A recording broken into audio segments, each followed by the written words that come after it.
Make a record, please. Thank you, Sandrine. We looked at this idea of the natural log of the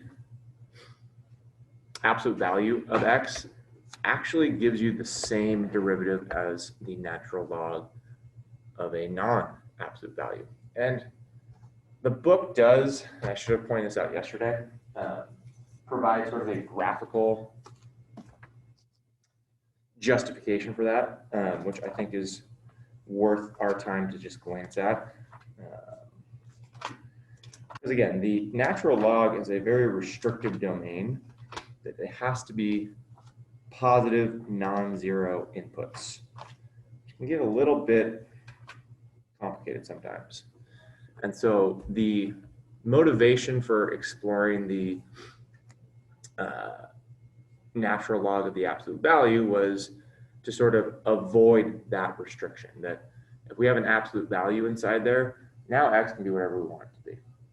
And what we found was that the absolute value had no effect on how this function changes, that it changes in the same manner as the natural log without the absolute value.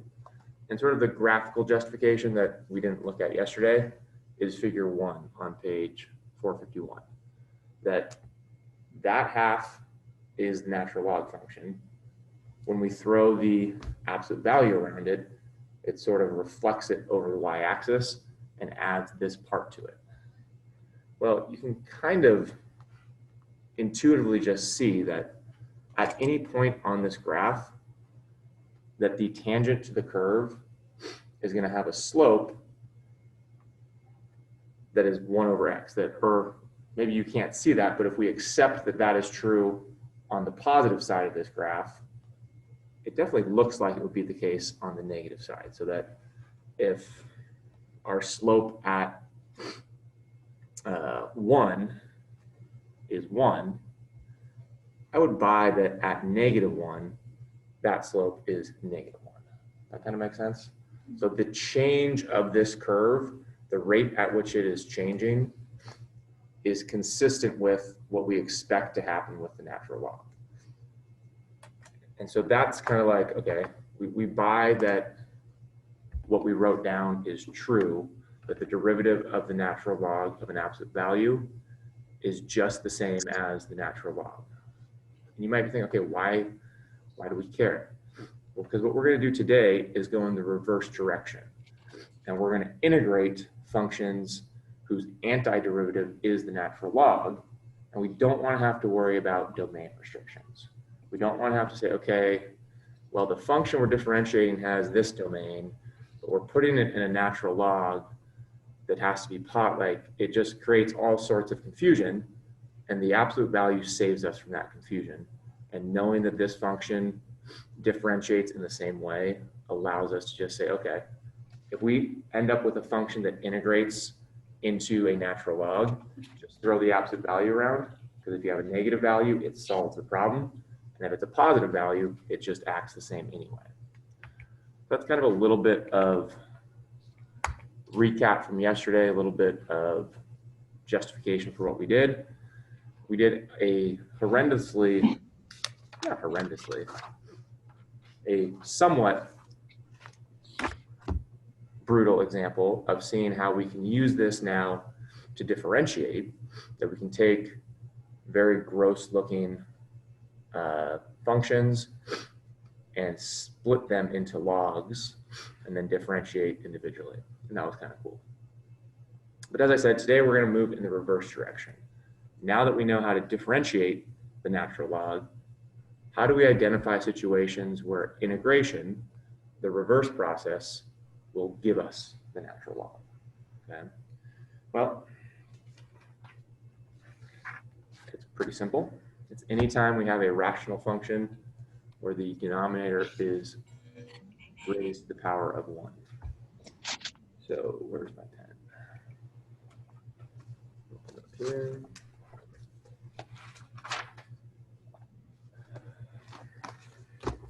Okay. 5.3 continued.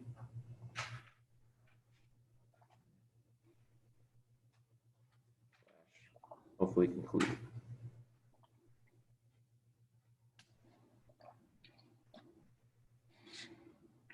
So far, we have only differentiated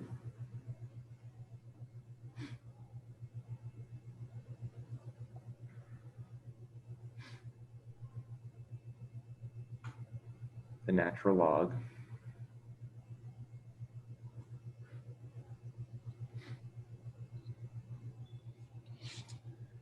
using the fact that the natural log, when you differentiate, and here we are going to use the absolute value, spits out, and I'm sorry, there should be a u in here, but the derivative of the natural log of something is 1 over that something times the derivative of that thing if it's a function itself. So today we ask, what about the other direction?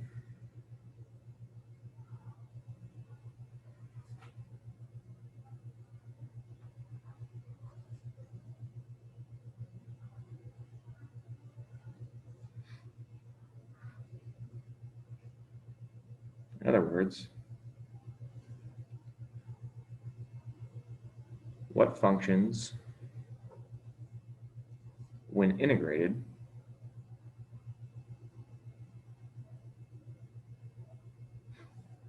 yield the natural log? Because calculus is kind of this story of 2 different directions. Seeing how things are changing in a moment, the derivative, and then seeing if we can move the other direction and from the change, get the quantity. So today we explore that other direction with functions that yield the natural log when we integrate. And so the theorem, as you can imagine, kind of is just a reversal of this guy. So theorem 5.3.2 is going to tell us how to do this. Basically that the integral of 1 over u, which previously we struggled with, and this was one of the questions we began this week with, is what is the integral of this guy? Well, now we know that this is going to be the natural log of the absolute value of u plus c. It's going in the other direction. Which now allows us to say more generally that the power rule that we've grown to be accustomed to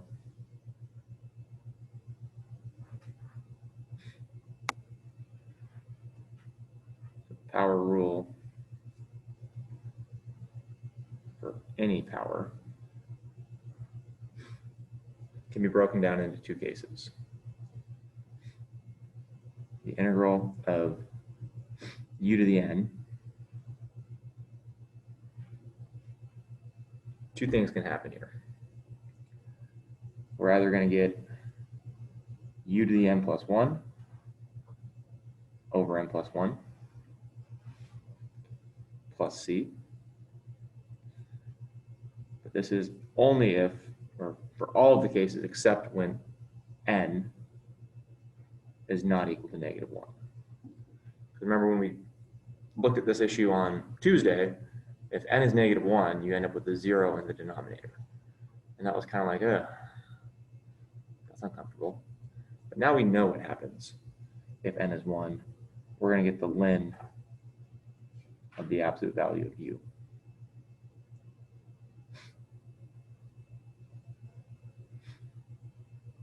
So theorem 5.3.2 combined with what we already knew about integrating power functions gives us this now complete picture. Whenever we have u to some exponent, we can integrate.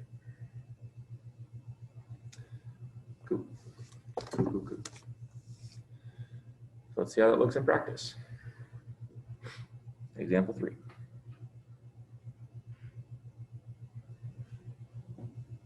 Mr. Smith, What's shaking? can you explain why or n would have to be 1?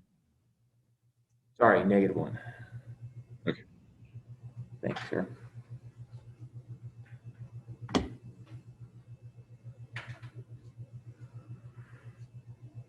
Yes, but n is -1.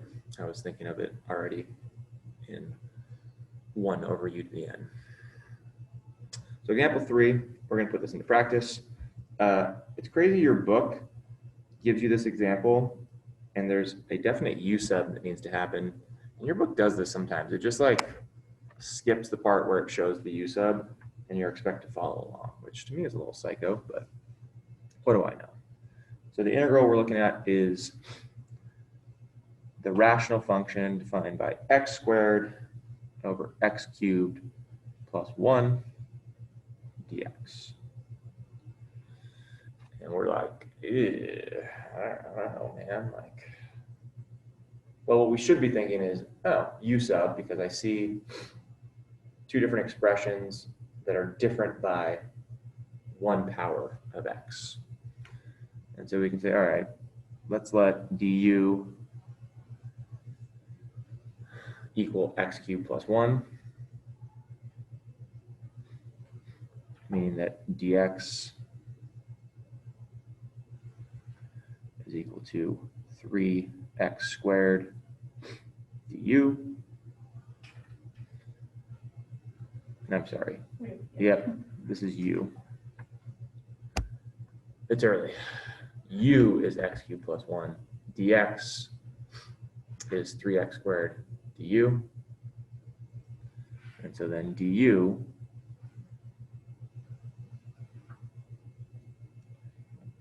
is equal to dx divided by 3x squared. Then subbing that into our integral, we'll end up with x squared over u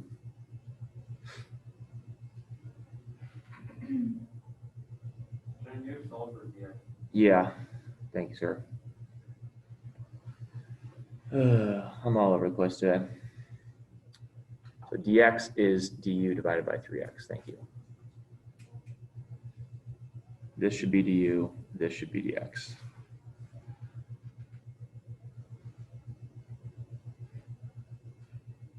And so then dx, when we sub in, is du divided by 3x squared,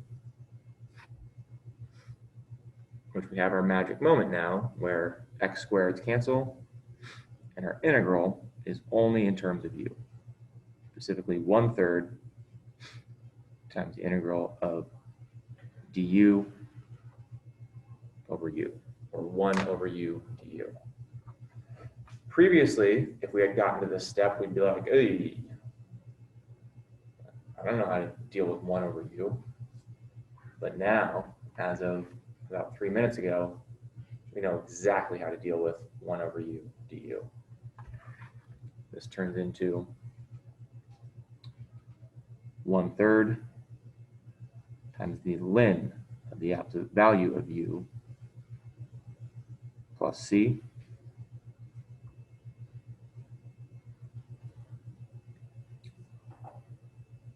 Subbing back in for u, 1/3 times the ln of x cubed plus 1.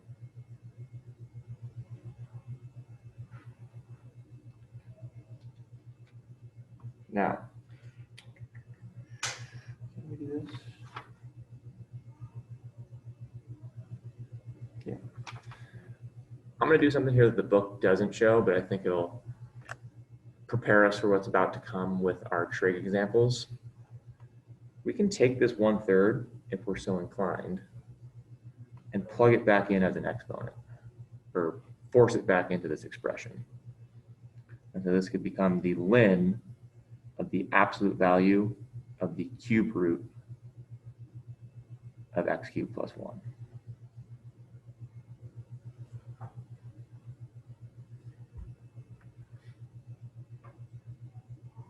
just if we were so inclined. And when we derive some of our trig identities, we're going to make that trick, or we're going to use that trick where we force a number out front back into our natural log. I just want to kind of expose us to that early. Example 3. Questions, thoughts, feelings? We need to do example 4. But how did the 1/3 making it into a √3 or whatever? Because we have a property of logarithms that if we're multiplying the entire logarithm, that thing is actually has once been an exponent inside of the log. So that we did the reverse drop down. If this was x cubed plus 1 to the 1/3 in here, we can pull that out in front. It's the property of logs that says the ln of x to the r is equal to r times the ln of x. We just went in reverse. So we went from this side to that side.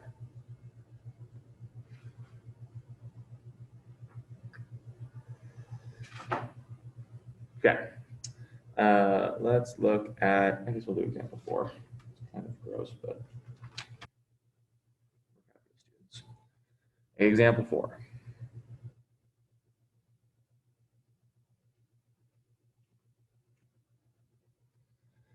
Is the definite integral from 0 to 2 of x squared plus 2 over x plus 1.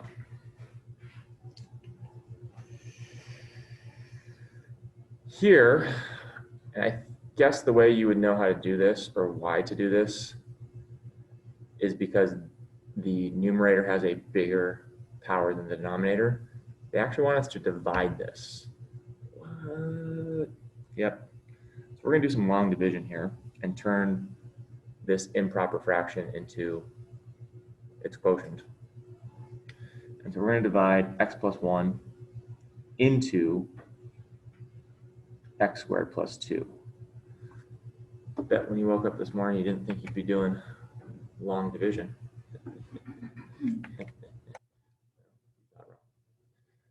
So long division says, what do we multiply x by to get x squared? Well, that's x. So x times x is x squared.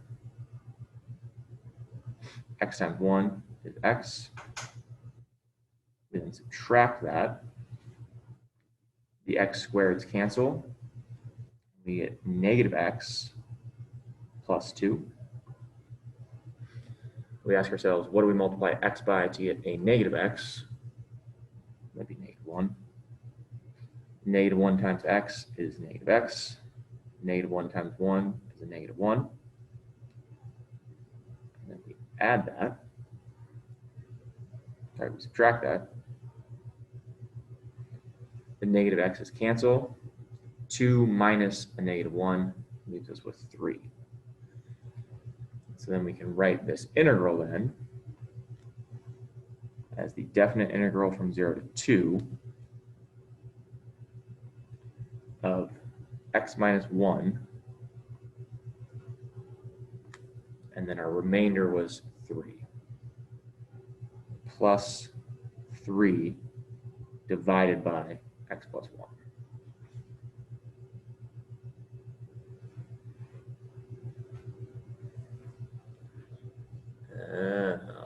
So that seems a little odd that we did that, but now looking at this, it's like, okay, now we can break this into separate integrals, which is kind of nice.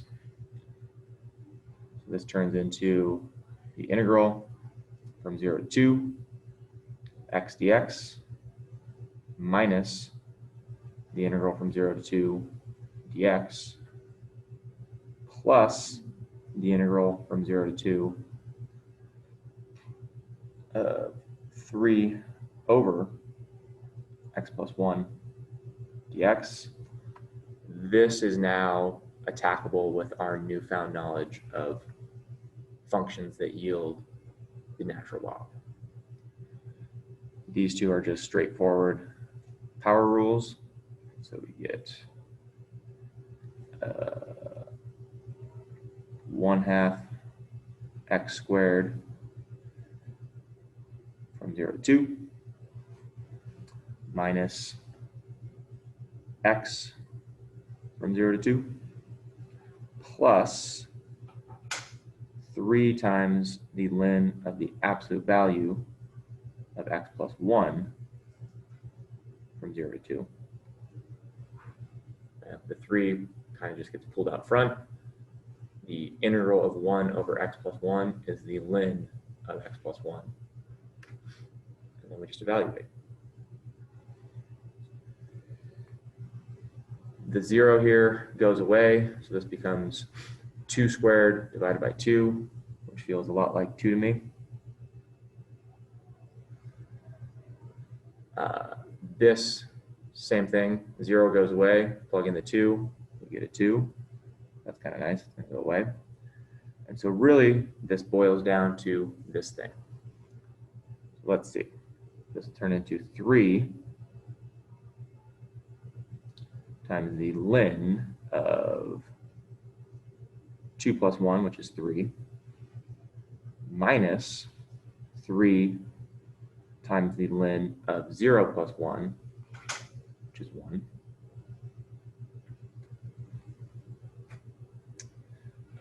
Well, what's the ln of 1? That'd be 0. And so all of this just turns into 3 times the ln of 3. Again, if we wanted to use the power trick, this is actually ln times 3 cubed, which is the ln of 27.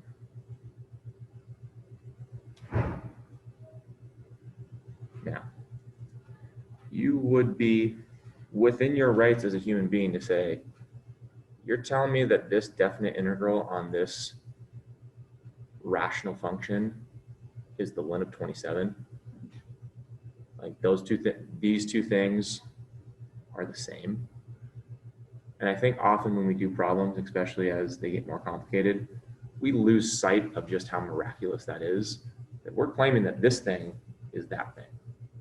Well, rather than just walk away a little bit befuddled, let's use our graphing utility to make sure that this is actually true. We want to be sure about things.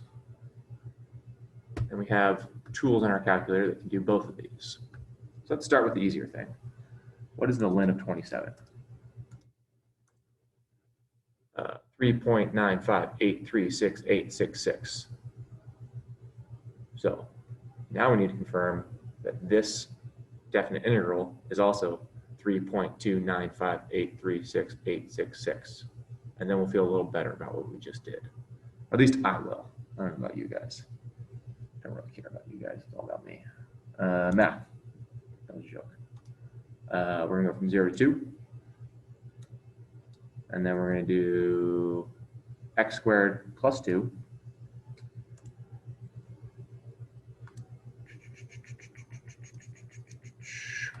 Divide that guy by x plus 1.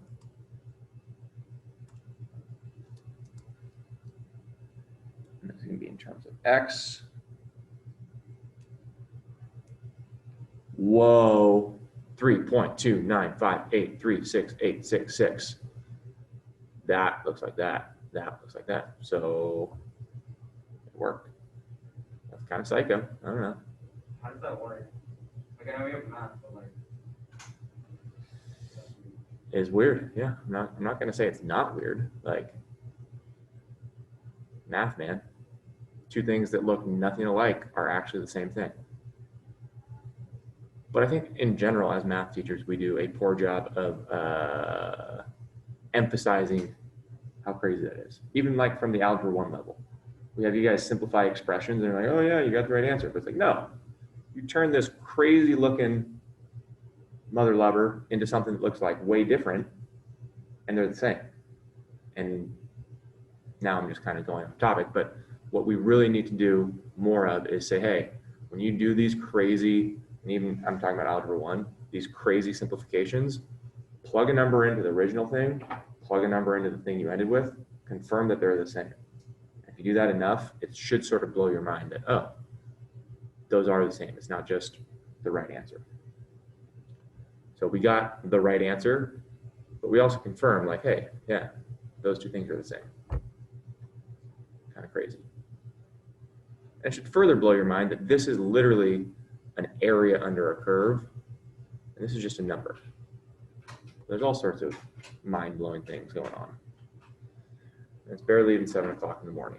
Who knew? Okay, so as much as I love to sit here and wax poetic about the miracle that is equivalent expressions, we need to learn about some trig functions. So we have, to this point in our lives, avoided 4 trig functions and integration, okay? The tangent, cotangent, cosecant, and secant, okay? We do not have expressions for those. Well, that ends today. So here we go. With our new logarithmic, word that every time I spell it, I feel like I'm spelling it wrong. Logarithmic integration skills.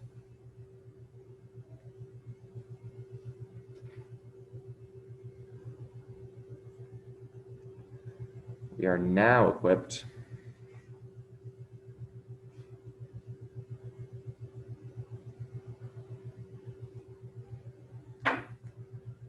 to obtain formulas for the integrals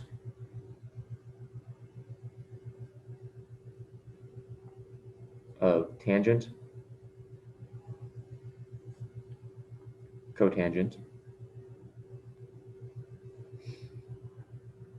secant, and cosecant functions.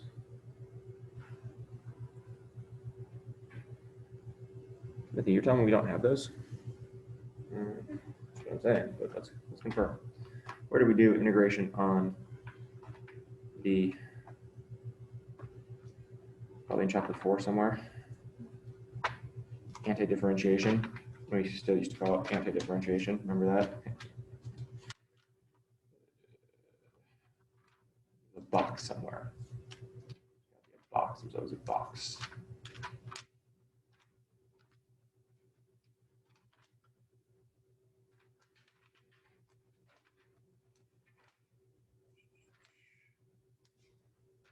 So on section 4.1, what do we got? What do we got? We got the antiderivative of sine. Cool. We got the antiderivative of cosine. Beautiful. We've got the antiderivative of secant. Okay, cool. And the antiderivative, no, sorry, we've got the antiderivative of secant tangent and the antiderivative of cosecant cotangent, and like the antiderivative of secant squared and cosecant squared. But we don't have like 4 of our functions. That's kind of weird. Okay. And the reason why is their integrals involve the natural log. So let's take a look at what that looks like. Let's start with tangent. We won't derive all of these because the cotangent and tangent are pretty much similar, and the secant and cosecant are pretty much similar in how they are derived. So we'll just do one of each, and then we should be about done. So let's see if we can get out of here in a decent time. So let's start with the tangent. Consider the tangent. Just consider it. Just consider it. If we want the antiderivative, the integral of the tangent,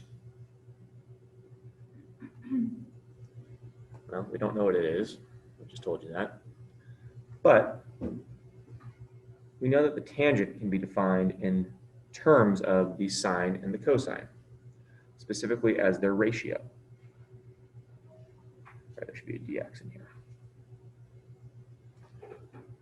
Sine of x, cosine of x, dx. Okay, how does that help us? Well, now we can do a u sub here and see what happens. If we let u be the cosine. Why is it going to be the cosine? Because we're headed for a situation where we're going to end up with a 1 over u, and then the log is going to come into play. Well, if u is the cosine of x, then du is the opposite of the sine of x, dx. Means that dx is du divided by the opposite of the sine of x. Which means that this guy can be written as the integral of the sine of x. Cosine of x we said was going to be u. Dx we just said is du over the opposite of the sine of x. Make sure we followed that. Cosine of x is u. Dx is du over the opposite of the sine of x. So we do get the magic moment where the signs go away and we're left with just u's. So now we have the opposite of the integral of 1 over u du. Oh. So if we had showed this to you in 4.1, we would have gotten to this step and been like, Smithy, we don't know what that antiderivative is. But now we know exactly what this integral is. This integral is the, don't forget the negative, that's going to be pretty crucial, the opposite of the natural log of the absolute value of u plus c. Plus c.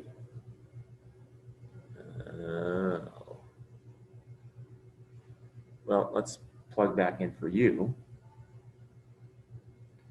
This becomes the opposite of the natural log. What was u? Oh, it was the cosine plus c. And then here is where the preempting of the power trick that we did in example 3 is hopefully going to pay some sort of dividend. This negative out front is actually an exponent. What? This negative out front is actually an exponent inside of our log if we want it to be. Well, we certainly want it to be. So we can write this as the natural log of cosine of x to the negative 1 plus c. Being very clear that this is a negative 1 power and not inverse cosine. Okay, that's a very easy mistake to make here. So this is the reciprocal of the cosine. This is the reciprocal of the cosine. Well, don't we have a name? In fact, another function that is the reciprocal of the cosine. What do we call that guy? We call it the secant. So the antiderivative of the tangent is the natural log of the secant. What? That was kind of cool. At least I think that's kind of cool.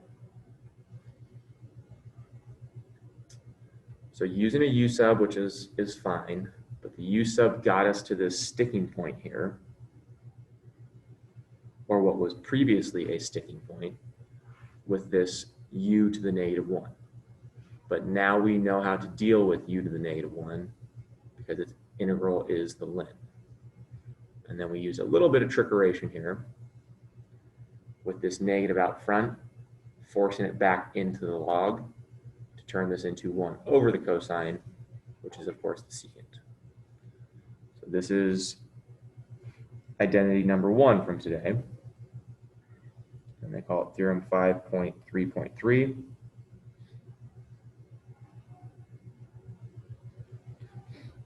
That the integral of the tangent, and for whatever reason, oh, I know why they use u. They use u here. So tangent of u du is going to be equal to the natural log of the secant of u plus c.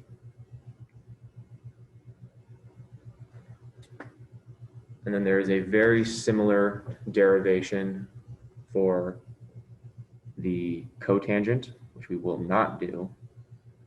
You might be asked in a homework problem to do it.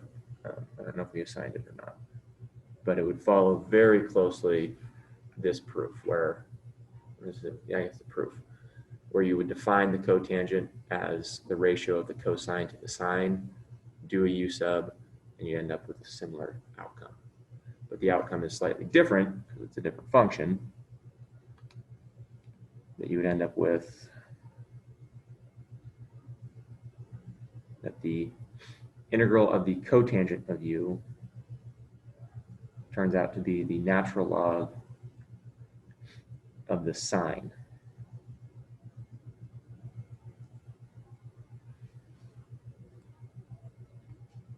By a very similar process that we just did. Okay, so now we've got tangent and cotangent formulas. That's cool. We didn't have this before, right? Like For- we only had like tangent and secant, right? The only ones we actually had legit were sine and cosine. Okay, that was what I kind of tried to flash back to, that in 4.1, because the only, which is a product of the fact that when we differentiate, the only functions that actually give us solo trig functions were the sine and the cosine. Everything else gave us like secant squared or, so in 4.1, that's what I was sort of flashing to. We have our list of trig identities for integrals. We've got integrals for sine and cosine. They're just each other. But then the rest of these are sort of, or not sort of, are exactly the opposite of the derivatives. But the derivative of the tangent is secant squared. So that was an easy integral to do. The derivative of the cotangent is the opposite of the cosecant squared, which is where that one comes from. Secant gives you secant tangent as its derivative. Cosecant gives you the opposite of cosecant cotangent. And so those were kind of just like, okay, we're going in the opposite direction.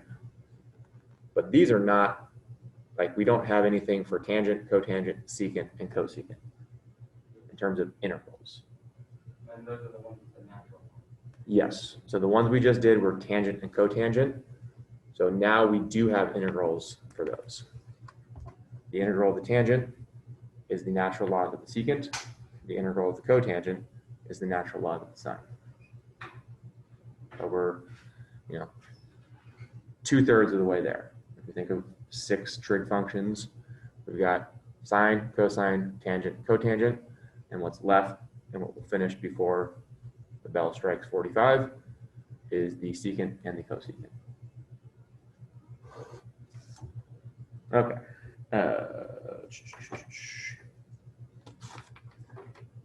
Ooh, I didn't do this one last year. How about, oh yeah, I did.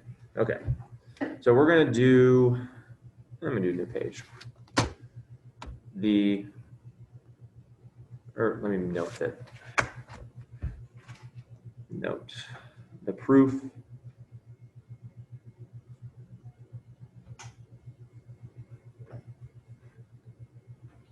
for cotangent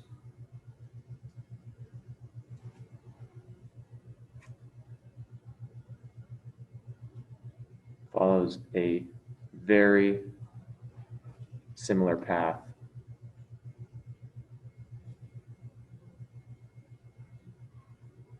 as the tangent proof.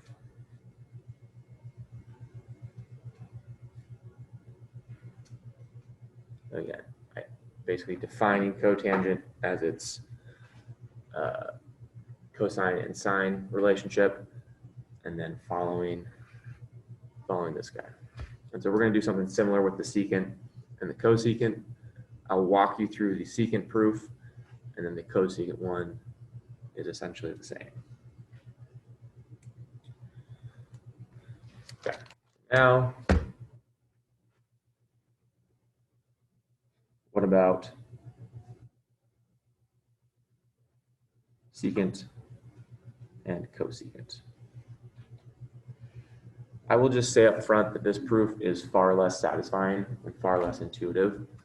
I think the tangent one, we can kind of like, oh yeah, we often turn tangent into its identity as sine over cosine.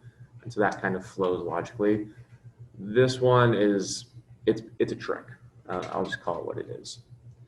In order to get to where we need to go, there's a trick. And so this is not something that I would expect that any of us would just be like, oh yeah, that makes sense. But it does lead us to where we need to go. So this is the integral of the secant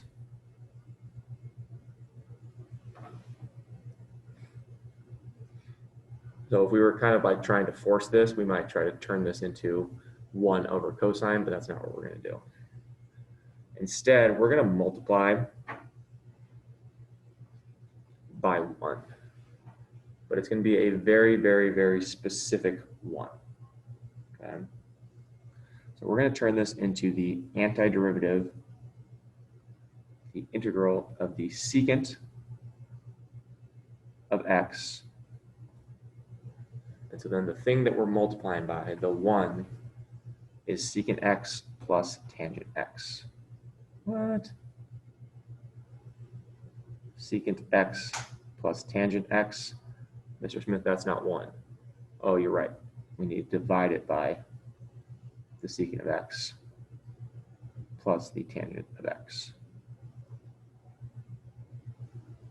This is another thing from Algebra 1 that we do a poor job blowing your mind with. This is 1. It doesn't look like 1, but it's 1. Okay? So we have not changed what this integral is. We're just sort of changing its appearance because it will benefit us in the long run. So this is the trick right here, multiplying by secant of x plus tangent of x divided by secant of x plus tangent of x. That's not an intuitive thing to do. That's not like, oh, yeah, that makes sense. This is just something that somebody figured out. So now we'll distribute. I'm sorry, I might have screwed the pooch. No, I didn't. Here we go. This turns into the integral of the secant squared x plus the secant tangent. Ooh, secant tangent, secant squared x. This feels kind of familiar. Over secant x plus tangent x. I'm feeling a use up here. If we let u equal this, and this is going to seem, the motivation for this u, we can kind of look ahead. I told you that we're going to need logarithmic integration here. So where does the u most likely need to end up? On the bottom. Okay, we want to end up with a 1 over u because then we can integrate that. So we're going to let u be secant of x plus tangent of x. Secant of x plus tangent of x. Which means that du, the derivative of the secant, is secant tangent.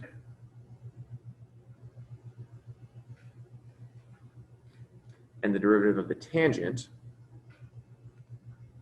is secant squared x. Whoa. Why is that a whoa? What do we see up here? Secant squared x plus secant tangent. You dirty dog. This is all multiplied by dx. There's a dx in here too. Which means that dx then is du divided by that whole mess. which I'll write here as secant squared x plus secant x tangent x. That's gonna make some magic. I'm gonna kind of veer to the right here. This turns into the integral of secant squared x plus secant x tangent x. We said that u was secant x plus tangent x. There's u. And then we just figured out that dx is this quotient. du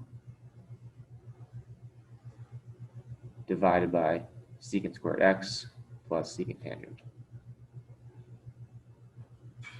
Well, how nice is that? This whole guy and that whole guy cancel out.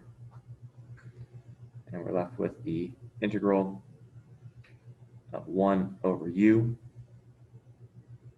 du.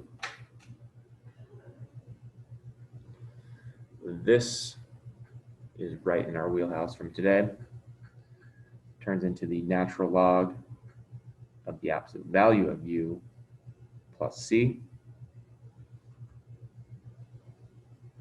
Subbing back in for u, we have the natural log.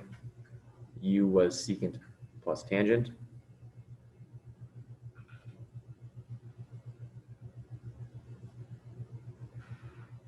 Whoa. So again, very non-intuitive, at least from the start. Once it sort of starts to turn its gears, it sort of makes sense.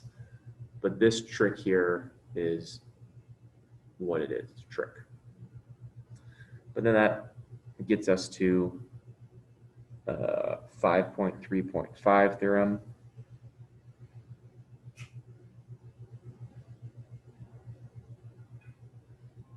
Which is that the integral of the secant of u du is equal to the natural log of the secant of u plus the tangent of u plus c.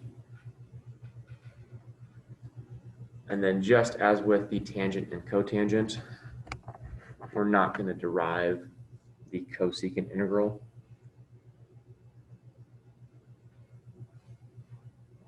I'm just going to give it to you.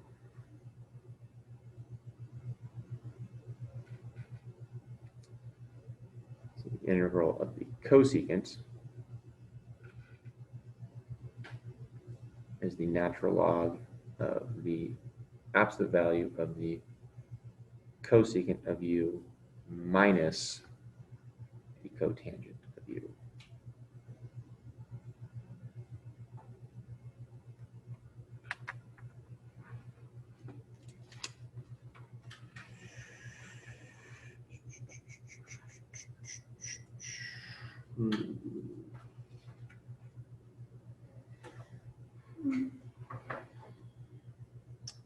Actually, we'll do one final illustration just to show one of these, and then we'll call that a day. Okay, so illustration 2.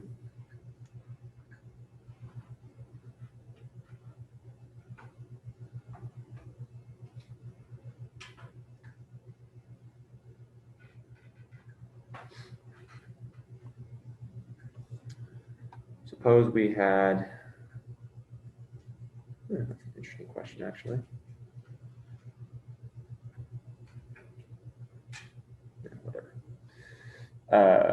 The integral of dx over sine of 2x.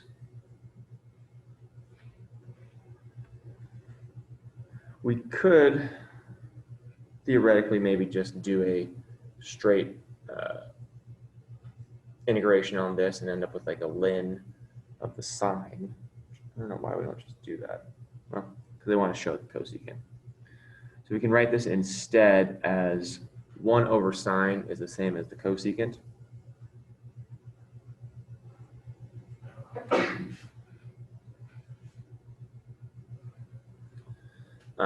There is a miniature U sub in here that we need to have, and we'll just do it. If we let u equal 2x, then du is 2 dx, and so dx is 1/2 du. So this is really the integral of the cosecant of u. The dx becomes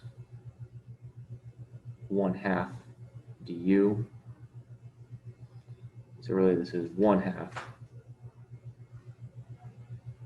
the integral of cosecant of u du. Well, now we have a formula for the cosecant integral. So this turns into 1/2 times the ln of the absolute value of the cosecant of u minus the cotangent of u plus c. And then subbing back in for u, 1/2 times the ln of cosecant of 2x minus cotangent of 2x plus c. Okay. Do you bring the 1/2? Like, So it's pretty inconsistent. Edgar's asking, can you bring the 1/2 in? You certainly could. I imagine the back of the book would have this answer. But yes, it would be fine to do the natural log of the square root of cosecant of 2x minus cotangent of 2x plus c.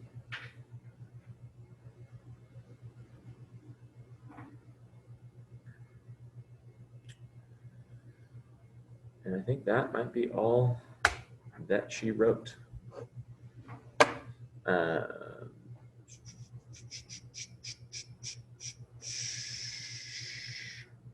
Let's see what homework problems we're supposed to do. Let's see. 5.3 says 1 through 8. It's doing some derivatives. That's fine. 9, 11. Yeah, logarithmic differentiation. That'll be fun. 15. 17. Yeah.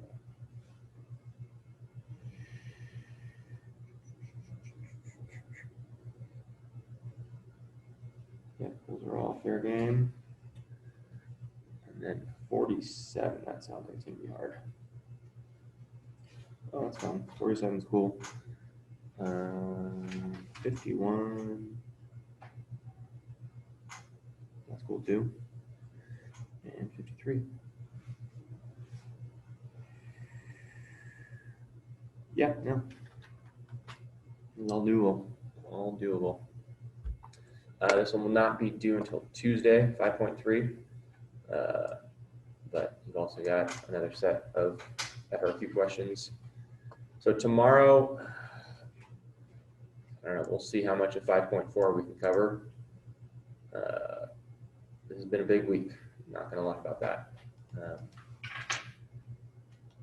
But speaking with Ms. Rice, I know that the aim, let me just show you what I'm looking at.